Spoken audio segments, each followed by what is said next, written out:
In Dynasty rookie drafts, hitting on your picks is ultimately what we want to do. But I do think not missing on your picks and evaluating risk is really, really important. Sometimes sidestepping that landmine in rookie drafts can be just as impactful to your Dynasty roster as drafting the player that hits big. And today we're going to go through my top 50 overall Superflex rankings. Today we're going to go more in depth on the first and the second round. We're going to go over the safest players in round 1, the safest players in round 2, the riskiest players in round 1, the riskiest players in round 2 of Dynasty rookie drafts. This is going to be a really interesting exercise for those of you guys that follow us in the redraft season. Of course, I do this for redraft as well, and I did it for the rookies last year, which I thought was an interesting exercise. Basically, I'm going to go through, and as Ashton Genty is going to be the example here, and I'm going to give them a low, medium, high risk for all of these factors in that first bucket, and then we'll go over the upside, the floor, where they're going in rookie drafts. Are they a priority, a target, a fade, or an avoid? So, like I said, I've given Genty and all of the prospects in my top 50 a risk rating for their injury risk.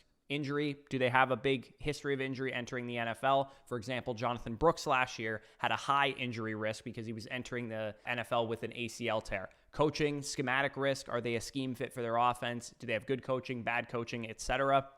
I think that Pete Carroll and Chip Kelly is a pretty big upgrade, so I gave him a low for that. Bad offense risk. We don't know how good the Raiders are going to be, so I gave him a medium risk there, but we don't expect them to be bad because with Geno Smith coming in, and I gave him a medium risk there. He's a capable quarterback. He can make this offense a little bit better. And then positional competition risk. Are there any good running backs in the backfield for tight ends? This would apply to tight ends in the tight end core, wide receivers in the wide receiver core, and so on. And then I also labeled them year one producer, or they are developmental. For a guy like Genty, we expect him day one of his rookie season to be on the field producing, but for a guy like Colston Loveland, for example, maybe he's more of a developmental guy. A guy like Luther Burden, maybe more of a developmental guy. And then, as you guys can see here, we have the production upside, dynasty value upside, and pre-draft market stance. So essentially what this is, the upside section I have listed here for Genty, his ceiling from a production standpoint is the RB1 overall. That's what it is.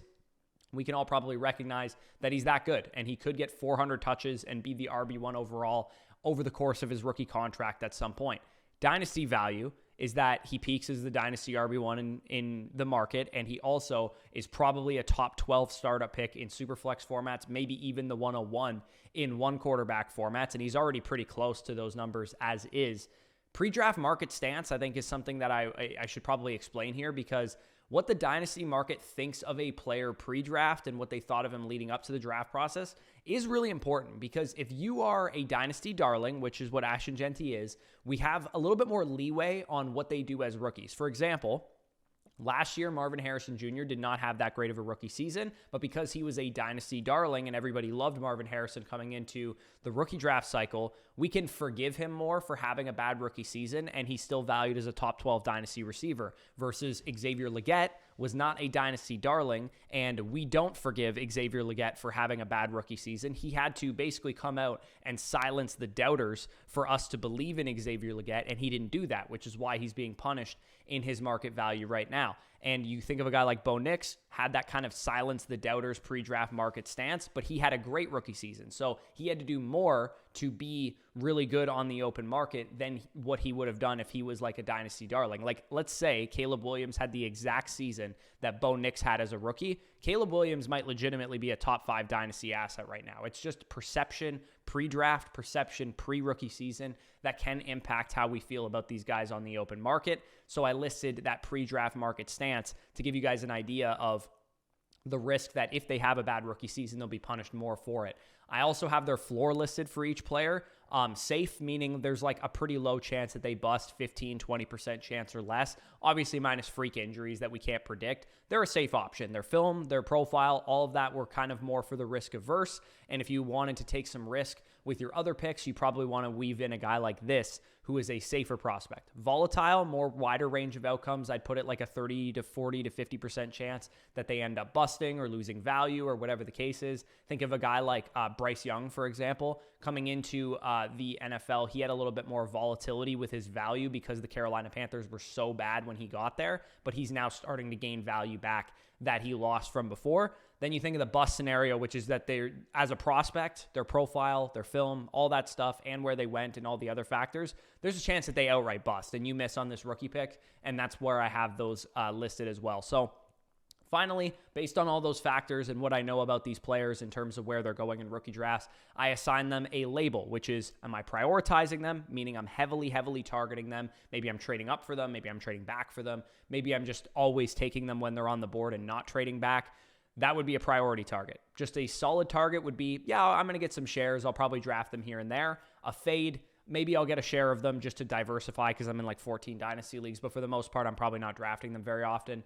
And then an outright avoid would be like, I'm pretty much never drafting this player. I'm fully out on them. I don't think I have many of these because usually there's always a cost for any player, but I will say outright avoids are something that you don't want to be drafting. So let's get into the safest players in round one. Now, I excluded Ashton Genty and Amarian Hampton here because they're going as top 3 guys. So I didn't want to list them as safe players because it's pretty obvious that they're pretty good projections. The safest players in round one are the 3 Ohio State Buckeyes, Trevion Henderson, Quinshon Judkins, Emeka Egbuka, and Tyler Warren. And the reason I listed these guys as the safest players, as you can see by their risk ratings, a lot of them don't have a ton of major risk. Quinshon Judkins, the offense and the quarterback plays a little bit sketchy right now. Emeka Egbuka, of course, positional competition is a bit sketchy right now. And then Trevion Henderson has like medium risks across the board with his injury history, with the offense, with the quarterback play and the coaching. But for the most part, he's a pretty safe projection as well.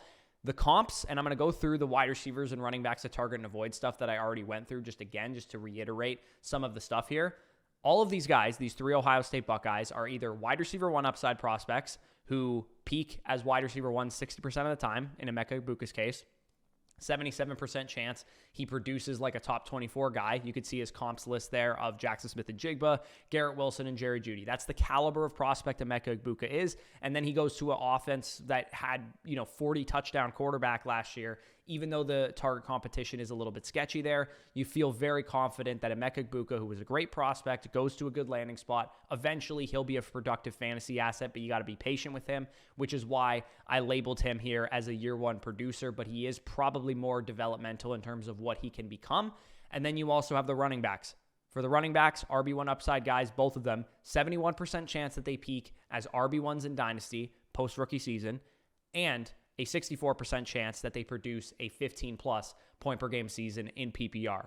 Comps, Trevion Henderson to Kamara, to Kenneth Walker, to DeAndre Swift, Quinshon Judkins, Zach Charbonnet, Rashad Penny, Nick Chubb, who he's replacing, and J.K. Dobbins. So these 3 guys, I feel very good about them. Even though, like I said, Emeka Egbuka has short-term target competition. Mike Evans is 32. Chris Godwin's almost 30 coming off of a broken ankle.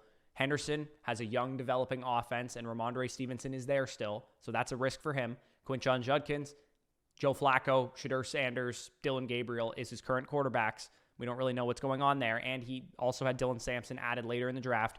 But rest assured, these dudes are excellent prospects. They've been on the Devy and Dynasty radar for years. As true freshmen, all 3 of these guys were on our radars. Quinshon Judkins, SEC Freshman of the Year. Trevion Henderson, 1,000-yard rusher as a freshman. Emeka Egbuka, number 1 receiver in his high school recruiting class, coming out over Malik Neighbors, over Marvin Harrison, over Brian Thomas Jr., had a decent freshman season, and then blew up as a sophomore. These guys are all Dynasty darlings. They have college resumes, big school pedigree, all national champions, draft capital, and the tape was all good for these guys. So they are some of the safest prospects you can invest in the first round of your Dynasty rookie drafts. Tyler Warren, I may have to explain myself a little bit on here because why I think he's safe might differ for some other people. For starters, he was a top 15 draft capital tight end. That's no joke. That's high draft capital. That's high team investment. He's got absolutely 0 competition at the tight end position on this team. The tight ends on this roster might not be the 3rd or 4th tight ends on other NFL teams. He will start. He will be a 90+% snap share tight end from week 1 of his rookie season. And while there were some risk with his profile, because I detailed in the tight ends to target and avoid that Tyler Warren was technically the tight end 3 in the prospect model, 45% chance to peak as a top 5 tight end in Dynasty as a tight end 1 upside prospect, 57% chance of top 6 production in PPR points per game. His comps, Dalton Kincaid, O.J. Howard, Pat Freiermuth. Not exactly what you want to see when you're a top 15 pick. Even though the Colts have a bad quarterback or 2 bad quarterbacks at the moment, and B, other talented pass catchers like Josh Downs, Michael Pittman, Adonai Mitchell, Alec Pierce, I don't really care. Tyler Warren has the most team investment of all of them. His capital supersedes Pittman's contract, Downs' capital, Adonai Mitchell's capital. He's versatile, and when you're versatile and you get draft capital like that, they're going to find ways to scheme him up looks, get the football in his hands. We saw that with Brock Bowers last year. When you're a top 15 pick at the tight end position and you have versatility, the team is going to get you the football by any means necessary. And the Colts quarterback situation is going to go one of three ways, because I know it's a big concern for a lot of people, but here's why I am not that worried about it. And I've drafted Tyler Warren, I think 3 or 4 times across my Dynasty leagues already. Either one of the three things is going to happen. Either A, Anthony Richardson's going to take a big step forward and become a franchise quarterback. Pretty unlikely, but it is possible. B, Daniel Jones is going to take over this quarterback core and is probably going to be like the next Sam Darnold, and he's a capable quarterback. He's never had good O-line talent around him, and the Colts have that.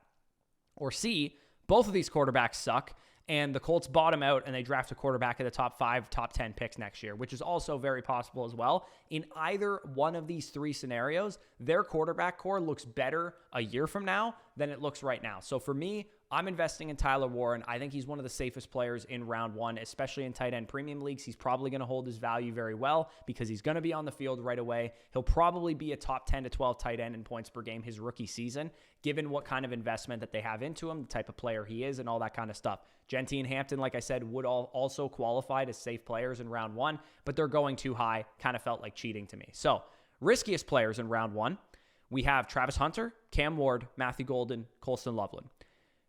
Just because they're risky doesn't mean I'm not drafting them. Let me just point that out really quick. Hunter is risky. You guys know we're drafting Travis Hunter. Let's take him down a notch, though, because we've glazed this dude every chance we've gotten on this channel. Here are the risks with Travis Hunter. One of the riskiest players in the high first round especially. He's got higher injury risk because he's going to play both sides of the ball.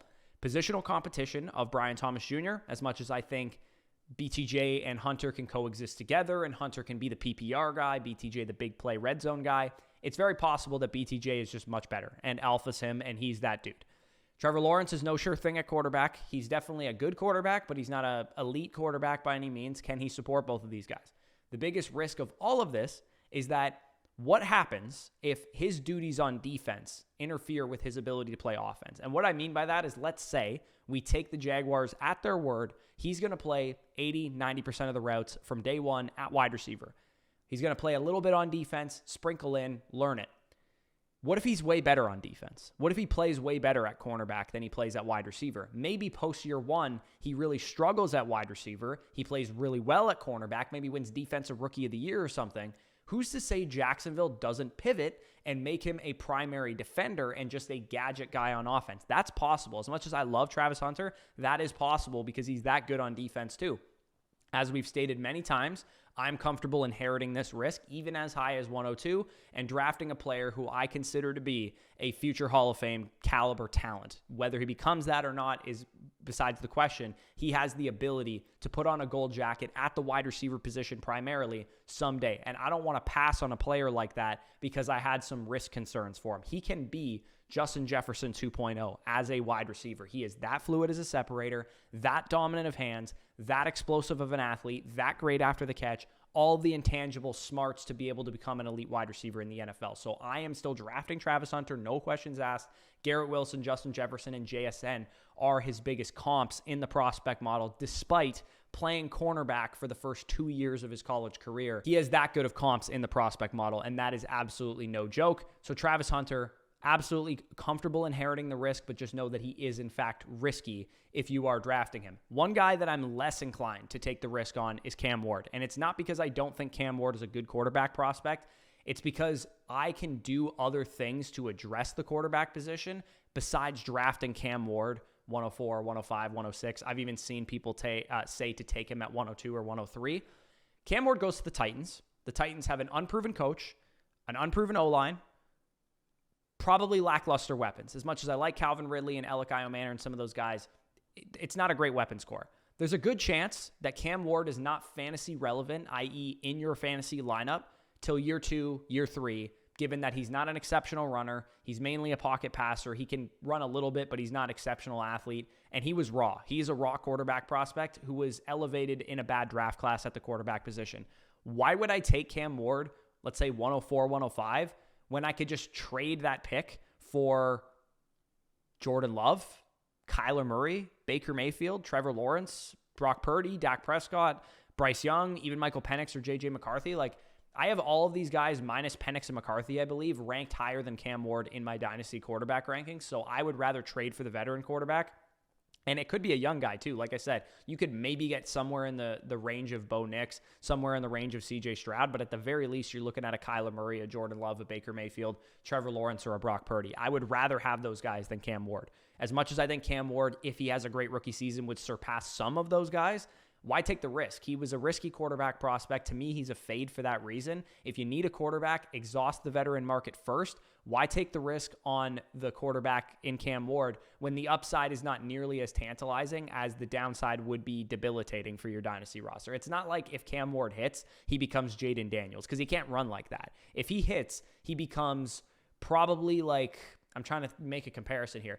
He wouldn't even be Bo Nix, because Bo Nix is a better runner than he is, and Bo Nix also was just a better prospect, in my opinion, based on my grading. So for me, Cam Ward, if he hits in year one, probably a early third-round startup pick, but if he misses, he could really, really lose a lot of value. So he's a guy that I'm probably fading because of that risk, but I'm okay taking him at 106 if you need a quarterback. I just would rather trade for a veteran quarterback, I guess is the best way to summarize what I'm saying here. Matthew Golden, also a risky prospect who I'm willing to take, because he is a film darling, didn't have great production, didn't have great analytics. It puts him into a bucket as a prospect where you're relying on that film analysis to overcome some things. The comps that you guys see here, none of them had good analytics. Ruggs, McConkey, Ayuk, Zay Flowers. They were all film bros, that you loved them on film or you didn't love them at all. The Dynasty community was very apprehensive on all of these players, and if they had bad rookie seasons, the way that Ruggs did, for example, they get buried in Dynasty rankings. Golden has a wide-open wide receiver core in Green Bay. Nobody is going to forgive him for not becoming the number one receiver right away. That's the risk with Matthew Golden, because while I think he can do it, if he doesn't do it, the Dynasty community is going to go, he was overdrafted because he had a fast 40 time, or he was overdrafted because of film bros. Obviously, McConkey, Ayuk, and Zay Flowers all had great rookie seasons and were able to silence those doubters. But generally, the market was bearish on Matthew Golden. But the reason I still love drafting Matthew Golden is because he's a future number one receiver for Jordan Love. That doesn't happen at the 109 to 112 to sometimes even to the second round of rookie drafts. You don't usually see a first-round receiver who was a good prospect, was worthy of going in the first round, who can become the number one for a very, very good quarterback in Jordan Love. You don't see that happen where he's not a 105 caliber Dynasty asset. I wouldn't have been shocked if people elevated him to 106, 107 over Emeka Egbuka, over Quinshon Judkins, maybe even over Henderson or Cam Ward. I really did think that was possible of happening after the Green Bay Packers took Matthew Golden, but people are so out on his profile that they're not taking him until the 111, 112, 201, and I've drafted him there a ton because on film, I see a really good receiver. I can contextualize the numbers as a Texas fan based on what happened down the stretch. It's worth the risk. The risk is there, though. The risk is absolutely there. He's got to do it quickly as a rookie, but I'm taking the risk on Matthew Golden. And then Colston Loveland, other risky prospect in round one. Great prospect, just as good or better than Tyler Warren. But the landing spot's what presents risk for me on Colston Loveland. Now, maybe I'm overthinking this, and I'm going to get shares of Colston Loveland. He's more of like a fade than he is, or even not even a fade necessarily. He's more of like just a soft target of mine than he is necessarily a priority or a fade. The Bears have DJ Moore, they have Rome Odunze, and now Luther Burden. We believe in Caleb Williams, but he's not a slam dunk. We believe in Ben Johnson, but he's not a slam dunk. I think it's possible at his position, too, that Cole Kmet eats into his snap share early on. Loveland was a raw prospect, not a great blocker in college. He could lose value post year one. It's very, very possible, in my opinion. But 10th overall draft capital is 10th overall draft capital. Colston Loveland was a very good prospect. And he has comps to Michael Mayer and Sam Laporta and Hunter Henry and these type of guys. Here's the thing with Colston Loveland. I am okay undertaking the risk that he doesn't produce a lot year one if you understand that he's going to take time to develop, especially if you have a long-term rebuild, not competing for the next 1 to 2 years. Don't panic on Colston Loveland if he finishes tight end 16 in PPR points per game his rookie season, and by week 7, maybe he takes over the tight end 1 role from Cole Kmet. It's going to take time for him because he's really young, really raw, and Cole Kmet's a capable blocker, a capable player that can be a pest to Colston Loveland. And once he is the starting tight end on the team, he still has to compete for targets with DJ Moore as of now, Rome Odunze, and Luther Burden. So that would be my concern with Colston Loveland and why I prefer Tyler Warren in most team situations, unless it's a total tear it right down to the studs rebuild. Then I would take Colston Loveland, but like 70 to 80% of the time I'm taking Warren over him just because I think he can get on the field right away and produce right away. So let's move into round 2. Now, obviously, the further in rookie drafts you go, the less risk matters, because if you miss on the 102, it's going to hurt you a lot more than missing on the 206. Just going to cover rounds 1 and 2 in this video because even though I did the risk ratings up until 50 players in my Superflex rankings with detailed write-ups and all that stuff, it's just that in round 3 and 4, risk doesn't really matter. You can miss on a third-round pick, and it's not going to hurt you at all. But the upside section, the floor section, the target and fade stuff is definitely really valuable in that third and fourth round range. So if you guys want to check that out, you definitely can, and that'll be linked down below in the pinned comment. Safe players in round 2, Jaden Higgins, Houston Texans wide receiver, Byshell Tootin, Jacksonville Jaguars running back, and Jack Besh, wide receiver now of the Las Vegas Raiders. These guys are all safe prospects based mainly on their prospect profile, but they also went to landing spots where they can do what they're going to be asked to do well, and they're very easily projectable given where they went. Jaden Higgins gets to work as the number 2 outside wide receiver, maybe work into the slot a little bit too, alongside Nico Collins. And the Texans were able to support a couple of receivers in fantasy last year, and Nico Collins is going to demand number 1 corners, number 1 attention. So Jaden Higgins is going to have the opportunity to produce. Is he ever going to peak as the wide receiver 8 in Dynasty? Probably never. I would imagine Jaden Higgins' absolute ceiling is what you see from like a Jordan Addison or a Devontae Smith, where he's like a fringe top 15 Dynasty wide receiver. If he's good, he can be that because CJ Stroud can support both Nico Collins being an elite receiver and Jaden Higgins being a very good receiver, but he's probably going to have a capped ceiling. So he's a safe pick, but he's probably not an elite upside pick. And you can see some of the comps for Jaden Higgins: Treylon Burks, Corey Davis, T. Higgins. Those are very good comps.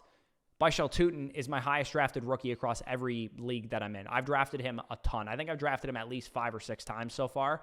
And the reason I've drafted him so much is because in the prospect model, you can see his comps: Trey Benson, Devon Achane, Miles Sanders. Hit rates for an RB2 upside prospect, damn near 60% of the time you're getting top 24 production out of players like this. And he lands with Liam Cohn, who I just saw as a Buccaneers fan, make Bucky Irving, who I didn't think was nearly as good of a prospect as Byshell Tootin, really undersized, not as good through contact as what Byshell Tootin is. I saw him turn Bucky Irving into an elite fantasy running back. Trevor Lawrence, Travis Hunter, and BTJ will be the focus of defenses. Tootin is going to have an easy time breaking off long runs, being a productive fantasy asset. How could he not be a stud in this situation? Is it going to happen right away? Probably not, because Travis Etienne is still there for now, could be traded, free agent next year. Tank Bigsby probably going to work in on early downs. But why did they draft Tootin? This new regime, James Gladstone, Liam Cohn, they've been jettisoning players all offseason. They let Evan Ingram go. They gave away Christian Kirk for basically nothing. They want their guys, and Tootin is their guy who they drafted, and I doubt Etienne will be even on the roster by week 1. I think he's going to get traded at some point this offseason. I think the Bears would be interested. I think the Cowboys would be interested. There's a couple of teams that could still use running back help. And I do think Etienne will be on his way out. Even if he isn't, I think by mid-season, Tootin is going to be the starting running back for this team, and I'm drafting him everywhere as a result of that. Jack Besh had some holes in his profile, but going to the Raiders, he has a pretty good role and a pretty good skill set there. Jacoby Myers and him are very similar. They can both just be get open, catch the football, do something with it after the catch. That's what Geno is going to want to do. Distribute the football to his playmakers. The engines of this offense will be Brock Bowers and will be Ashton Genty, but Besh can be a top 36 wide receiver producer as soon as year 1. Jacoby Myers a little bit older. Who knows? Maybe Jack Besh can overtake him as the number 1 receiver of this team, even as a rookie. Number 2 target, number 2 wide receiver long-term would make some sense there. So I feel pretty good about Jack Besh and his comps. I think if you're not trying to miss on your rookie picks, especially in best ball, I think, having depth, or if you're in a deeper start 12 type of league, Jack Besh becomes more appealing in that type of format, because I do think this can be a 12 to 13 point per game producer in PPR as soon as his rookie season. And while that doesn't sound glamorous, he's probably never going to be the wide receiver 6 in Dynasty. He could end up being a very productive fantasy asset that you get for the 207, 208, 209, where Jack Besh is currently going. So pivoting into the risky round 2 players, we have Luther Burden, Jackson Dart, Jalen Milroe, Trey Harris. Let's talk about the receivers first. Luther is risky for so many reasons. For starters, his tape and his profile in college, because he was a gadget player, scheme touches, kind of a merchant in college.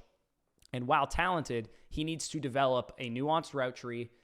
The good news is he has Ben Johnson, and Ben Johnson can really help him with that. The bad news is DJ Moore is exactly like Luther Burden, only better at this current point in time. And Odunze and Loveland are going to be heavy target competition with higher team investment than Luther Burden. Best case scenario, Luther Burden looks like a dude and makes DJ Moore expendable, maybe by the trade deadline, maybe even before the season. Worst case scenario, 55% of the routes this year is what we're looking at for Luther Burden. This offense is 12 personnel. Romo Dunze and DJ Moore are the clear starters. Colston, Loveland, and Cole Kmet are on the field a ton. And we love the upside of Burden, but we're not factoring in that he could really, really face plant. He's a young, raw player. It's possible they don't get him on the field right away. It's possible they don't get him a lot of targets right away. I'm not saying he would be Malachi Corley bad as a rookie, but it is possible he has like a Laviska Shenault rookie season. And Laviska Shenault and DJ Moore were like my two comps for him. So I do think that is the thing I'd be worried about with Luther Burden. And I know Danny is huge on Luther Burden, and he's just kind of trusting the talent. And I think that's a totally fine way to approach it. I just am worried logistically, where are these targets coming from? Where is this volume coming from? Because the other players, I think he's the fourth best option on the offense right now at the receiving and tight end position. So Trey Harris, sketchy film. His role of being like a downfield, game breaker in college, but he didn't have elite speed and he's not an elite route runner. Is that going to translate quickly in the NFL? I think he's a little bit raw and he's a little bit of an older prospect, which makes me nervous. Jim Harbaugh has shown he can develop players. We saw what Quentin Johnston looked like as a rookie versus what he looked like as a second-year player. Pretty night and day difference. QJ was actually a functional NFL receiver last year. I think Jim Harbaugh can develop Trey Harris, but is he going to face plant? Is he going to be stuck behind, of course, Ladd McConkey, who's the number one, potentially Quentin Johnston and Mike Williams his rookie season, who are veterans who can play similar roles to what Trey Harris can do. And we know, of course, that this offense is going to be run heavy. They drafted a running back in the first round. They barely threw 500 pass attempts last year. It wouldn't shock me if Ladd McConkey soaks up 150 targets and all that's left over for the rest of the offense to eat is 300 targets. And that's got to be divvied up between Trey Harris, Mike Williams, Quentin Johnston, any tertiary receivers they have, the tight end position, the running back position. I like Harris, as does the model, but the risk of a shaky year one and him losing a lot of value is really sketchy to me. I think people are just focused on the fact that he went to Justin Herbert and not focused on the fact that Justin Herbert does not throw the ball 650 times a year anymore. He is a game manager quarterback in this offense. So I get worried about Trey Harris in terms of what he can potentially do for a fantasy dynasty value accumulation potential this time next year. Onto the quarterbacks, pretty easy here. Jackson Dart, as a prospect, his biggest wart was pocket presence. His biggest wart was handling pressure and making decisions and getting through his progressions inside the pocket, being calm. He goes to the Giants. The Giants do not have a good offensive line, and they don't have a regime that's going to be patient with Jackson Dart, because I don't think he should be on the field, at least until like week 10 of his rookie season. But the problem is, the team and the coaching staff and the GM might get fired if he's not on the field early and producing and looking like a stud. The Giants have Malik Neighbors, of course, who's an absolute superstar, but I would have much rather Jackson Dart had gone to the Rams where they can be patient with him, the Steelers, who maybe they could have been a little bit better infrastructure-wise on the offensive line. My thought process on Jackson Dart is, why would I take the risk on him, 111 to 202, where he's going, when I could just trade for Tua Tagovailoa, or I could just trade for J.J. McCarthy potentially, or I could use the pick that I have on Jackson Dart plus some more and get up to Bryce Young and get up to Dak Prescott, get up to whatever quarterback I like. It's not that I don't think Cam Ward, Jackson Dart, some of the quarterbacks in this class are good. I think they're fine. I think they're capable quarterbacks who could accumulate value. I'm just worried that we're only drafting them high because it's a bad quarterback class, and I don't really love either of the landing spots that they went to. So that's where I'm at with Jackson Dart. Again, I think he's a fine risk to take at the 201, 202, 203 if you need a quarterback 2 or 3 or something like that. I would just exhaust the veteran trade market first. And then with Jalen Milroe, you guys know that I love Jalen Milroe. I have hammered the draft button on him a million times so far this offseason. I think I've drafted him about the same as I've drafted Tootin, 5, 6, 7 times this offseason. But it's for ceiling. I'm not drafting him because he's not risky. He is extremely risky. The floor is so low with Jalen Milroe. He could be Malik Willis or Trey Lance or Anthony Richardson. He either isn't going to be starting games for very long because he can't put things together mentally, or he just plays bad and never gets a starting opportunity again. That's very possible for Jalen Milroe because he was not an excellent passing prospect. He had a lot of warts on film, accuracy, and all those kind of things. Maybe Sam Darnold, who makes a lot of money, is the real deal, and they never need to use Jalen Milroe because Darnold is their franchise quarterback or whatever. I doubt that's going to happen, but it is possible given what they paid him. When I draft Jalen Milroe, I'm banking pretty much on Sam Darnold not being that good or getting injured or whatever. Sam Darnold, let's say, has a 122 touchdown, 10 interception year for the Seahawks this year, and then midway through next season, people want to see what Jalen Milroe can do. That's what I'm banking on by drafting Jalen Milroe. I studied his tape, I studied his profile, and that's the determination I made. I think he's got what it takes above the shoulders, which was the problem for Anthony Richardson, the problem for Trey Lance, the problem for Malik Willis. They didn't have what it takes above the shoulders. As Jalen Milroe stan numero uno. If Jalen Milroe hits, it is going to be very profitable for your boy because I've been all over him. I've drafted him everywhere. But he could completely flame out. I am okay taking that risk that my 207 or my 209 or wherever I draft Jalen Milroe might just end up being a complete bust and complete useless for my dynasty rosters. But if we redraft this class 1 to 3 years from now, Jalen Milroe might legitimately go 101 2 to 3 years down the road because he runs like the wind. He can run like Lamar Jackson, Jaden Daniels, and Jalen Hurts, and we know that is valuable for fantasy. Even if Genty and Hunter and Hampton are all studs, we might redraft this class 1 calendar year from now, and Jalen Milroe might go with the first pick, legitimately. So that's why I'm taking the risk. There is nobody you can draft in the mid-second round that holds a candle to the amount of upside that Jalen Milroe has, but he is extremely risky. Don't get it twisted. He is very, very risky. You could miss on this pick big, but I am okay missing out on Cam Scatteraboo and Kyle Williams and whatever other guys that I had to pass on, maybe Mason Taylor or whatever, if I had the 20% chance that I got a top 12 startup asset in Jalen Milroe and maybe even a top 5 startup asset given how young he is and how electric of a runner he is. So those were the riskiest and safest players in the first and second round of Dynasty rookie drafts. I'm sure many of you guys have had rookie drafts already. Let me know down below. Did you draft safe players? Did you draft risky players? What do I think of your players if I didn't mention them? Feel free to let me know all that stuff down below in the comments. And make sure to check out the top 50 risk ratings over on flockfantasy.com. You can see all the targets, the priorities, the fades, the avoids in the third and fourth round of rookie drafts, and also all the upsides and all the risk ratings that I gave for those players. I couldn't go really in depth on them in this video because I would have been here forever.